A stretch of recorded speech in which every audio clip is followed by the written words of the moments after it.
Motivation দিয়ে হবে না, পড়াশোনা করো। যদি আগামী এক বছর পরে তোমাকে একটা ভালো জায়গায় দেখতে চাও, এক বছর তো নাই আসলে, আজকে তুমি যেখানে আসো এক বছর পরে তোমাকে কোথায় দেখতে চাও সেটা চিন্তা করো, সেইটাকে ফোকাস করে পড়াশোনা করো। তোমার যদি নিজে ভালো করার ইচ্ছা থাকে তাহলে মোটিভেশন নিজের ভিতর থেকে আসবে। তুমি নিজেকে জাস্ট চোখ বন্ধ করে চিন্তা করো যে আগামী এক বছর পর তুমি তোমাকে কোথায় দেখতে চাও।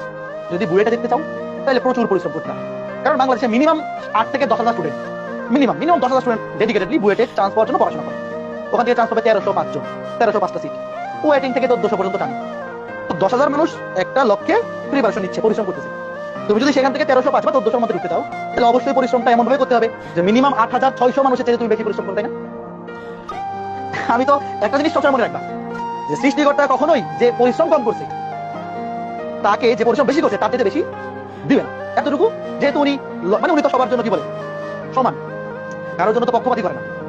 কাজেই ভাগ্য বলে যে ব্যাপারটা, যেই 1400 জন সবচেয়ে বেশি পরিশ্রম করবে চান্স পাওয়ার প্রবাবিলিটি বা সৃষ্টিকর্তার আশীর্বাদ তার উপরে বেশি থাকবে, নাকি? তুমি আগামী এক বছর ভন্ডামি কইরা পরীক্ষার আগে খালি উপরওয়ালা ডাকলা, খালি ডাকো, তোমার কি মনে হয় উনি তোমারে দিবে? কি মনে হয়? সৃষ্টিকর্তার কাছে চাওয়ার আগে চাওয়ার রিজন তৈরি করো যে আমি উপরওয়ালার কাছে চাইবো আমাকে বুয়েটটা দেন, ওইটা গ্র্যান্টেড হওয়ার মতো প্রিপারেশন বা কষ্ট বা পরিশ্রম যাতে থাকে, তাহলে তুমি শক্তি নিয়ে চাইতে পারবা।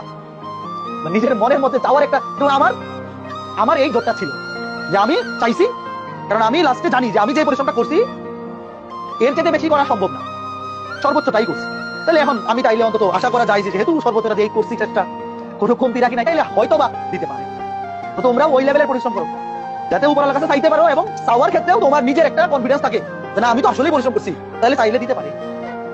তো ঠিক আছে, সবাই ভালো থাকো, সুস্থ থাকো, প্রচুর পড়াশোনা করতে হবে। সব কথা শেষ কথা, আগামী এক বছর যদি বুয়েট চান্স পেতে চাও প্রচুর পড়তে হবে। বুয়েট এই জায়গাগুলোতে চান্স পাইতে হলে তোমাকে ওই লেভেলের ডেডিকেশন, ওই লেভেলে হার্ডওয়ার্ক করতে হবে।